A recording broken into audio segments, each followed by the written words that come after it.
ચાલો આજે આપણે એક એવા રહસ્યની દુનિયામાં જઈએ, નાથ દ્વારાના એવા ગહન રહસ્યો જે સદીઓથી ઇતિહાસના પાનાઓમાં દબાયેલા છે. હવે આ સવાલ જરા વિચારો. એક શક્તિશાળી સમ્રાટ, એનો અત્યાચાર, અને એ હારી જાય છે એક અટકેલા પૈડા અને થોડા પગથિયાથી. કઈ રીતે? લાગે છે ને કે આ તર્કની બહારની વાત છે, પણ સાંભળો, શ્રદ્ધાની દુનિયામાં આવું જ બને છે. ચાલો આજે એ જ અવિશ્વસનીય ગાથાના પાના ફેરવીએ. આપણી આ વાતની શરૂઆત થાય છે ઇતિહાસના એક એવા કાળા સમયથી જ્યાં શ્રદ્ધાની સૌથી મોટી કસોટી થઈ રહી હતી.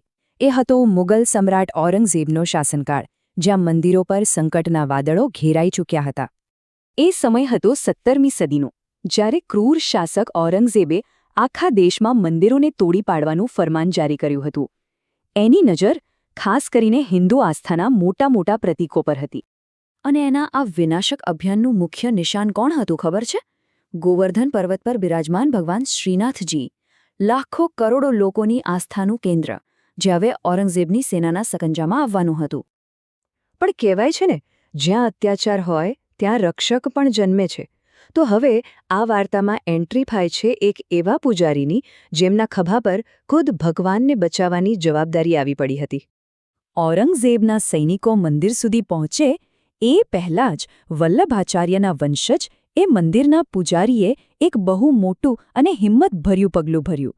એમણે રાતોરાત શ્રીનાથજીની મૂર્તિને ત્યાંથી સુરક્ષિત રીતે બહાર કાઢી અને એક ખતરનાક યાત્રા પર નીકળી પડ્યા.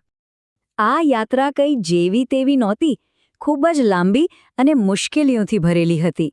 એક બળદગાડામાં ભગવાનને લઈને પૂજારી દામોદર દાસ કેટલાય રાજ્યોમાં ભટક્યા, પણ ઔરંગઝેબનો ખોફ એટલો બધો હતો કે મોટા મોટા રાજા રજવાડાઓએ પણ એમને આશરો આપવાની ચોખ્ખી ના પાડી દીધી. જ્યારે એવું લાગ્યું કે માણસના બધા જ પ્રયત્નો નિષ્ફળ જઈ રહ્યા છે, ત્યારે ખુદ ભાગ્યે જ રસ્તો બતાવ્યો. એક એવી ઘટના બની જેણે આખી વાર્તાનું વળાંક જ બદલી નાખ્યો. પણ અહીં એક સવાલ થાય છે, મહિનાઓ સુધી ચાલ્યા પછી આ પવિત્ર યાત્રા અચાનક જ કેમ અટકી ગઈ? શું આ માત્ર એક સંયોગ હતો કે પછી આની પાછળ કોઈ દૈવી સંકેત છુપાયેલો હતો? તો બન્યું એવું કે એનો જવાબ મળ્યો એક સાવ સામાન્ય લાગતી ઘટનામાં. સિયાળ નામના એક ગામ પાસે, જે બળદગાડામાં શ્રીનાથજી બિરાજમાન હતા, એનું પૈડું કાદવમાં એવું તો ખૂપી ગયું, એવું ફસાયું કે હજારો પ્રયત્નો કર્યા પણ ટસનું મસ ના થયું. બસ ત્યારે જ પૂજારી સમજી ગયા, આ કોઈ સંયોગ નથી, આ તો ખુદ શ્રીનાથજીનો જ આદેશ છે. અને બરાબર એ જ સમયે એક નિર્ભય રાજા આગળ આવ્યા અને એમણે ઔરંગઝેબને ખુલ્લો પડકાર ફેંક્યો. એ હતા મેવાડના મહારાણા રાજસિંહ, જેમણે શ્રીનાથજીને પોતાના રાજ્યમાં આશરો આપવાની જાહેરાત કરી દીધી. આ ખાલી શબ્દો નહોતા, આ તો મેવાડની ગર્જના હતી. મહારાણાના પડકારથી ઔરંગઝેબ પણ સ્તબ્ધ થઈ ગયો, અને એ લાચાર પૂજારીને જાણે એક નવી આશા મળી ગઈ.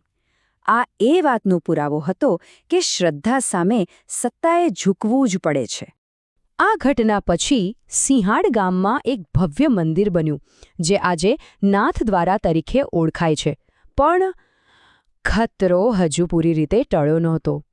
પોતાના આ અપમાનથી ઔરંગઝેબ ગુસ્સાથી લાલચોળ થઈ ગયો હતો, અને એટલે જ આ નવા બનેલા મંદિરને તોડી પાડવા માટે એ પોતે જ એક વિશાળ સેના લઈને નાથ દ્વારા આવી પહોંચ્યો. પણ પછી જે થયું એ અકલ્પનીય હતું. જેવો ઔરંગઝેબે પોતાના અહંકાર સાથે મંદિરના પગથિયા પર પહેલો પગ મૂક્યો, એની આંખો સામે અંધારું છવાઈ ગયું.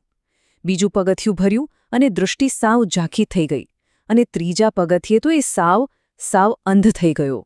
જે સમ્રાટ આખી દુનિયા જીતવા નીકળ્યો હતો, એ હવે ડરથી થરથર કાંપી રહ્યો હતો અને શ્રીનાથજી પાસે ગળગળા થઈને માફી માંગી રહ્યો હતો. અને કહેવાય છે કે જેવી એણે સાચા દિલથી ક્ષમા માંગી, એની આંખોની રોશની ચમત્કારિક રીતે પાછી આવી ગઈ. બસ આ ચમત્કારથી એ એટલો બધો ડરી ગયો કે ઔરંગઝેબ અને એની આખી સેના તરત જ ત્યાંથી ભાગી ગઈ. એમણે મંદિર તોડવાનો વિચાર સુદ્ધા છોડી દીધો. આ એક એવી હાર હતી જે કોઈ તલવારથી નહીં, પણ અતૂટ શ્રદ્ધાની શક્તિથી મળી હતી. પણ આ વાર્તા અહીંયા પૂરી નથી થતી. હજુ એક છેલ્લું અને સૌથી અદ્ભુત રહસ્ય બાકી છે, જે આ આખી વાતને એક નવો જ વળાંક આપે છે. થયું એવું કે જ્યારે ઔરંગઝેબની માતાને આ ચમત્કારની ખબર પડી ત્યારે એ પણ શ્રીનાથજીની શક્તિથી એટલી પ્રભાવિત થઈ કે એણે પોતાના દીકરાના પાપનું પ્રાયશ્ચિત કરવા માટે એક અમૂલ્ય હીરો ભેટ તરીકે નાથ દ્વારા મોકલ્યો. જુઓ તો ખરા, જે સંઘર્ષનું કારણ હતું એ જ હવે ભક્તિનું પ્રતીક બની ગયો. અને તમને જાણીને નવાઈ લાગશે કે આજે પણ સેંકડો વર્ષો પછી એ જ હીરો શ્રીનાથજીની મૂર્તિમાં દાઢીના સ્થાને શોભી રહ્યો છે.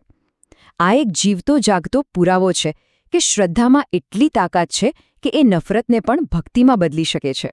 તો છેલ્લે આ શું છે? શું આ માત્ર ઇતિહાસ છે કે પછી એક ચમત્કાર છે? અથવા તો એ વાતનો પુરાવો છે કે જ્યારે શ્રદ્ધા અડગ હોય ત્યારે દુનિયાની મોટામાં મોટી સત્તા પણ એની સામે ઝૂકી જાય છે? આનો જવાબ કદાચ સૌની પોતપોતાની આસ્થામાં જ છુપાયેલો છે. જો આપ પણ આ દિવ્ય શક્તિમાં વિશ્વાસ રાખો છો તો આ અદ્ભુત ગાથાને બીજાઓ સાથે શેર જરૂર કરજો. અને સનાતનના આવા જ ગહન રહસ્યો જાણવા માટે સનાતન રહસ્ય સાથે જોડાયેલા રહેજો.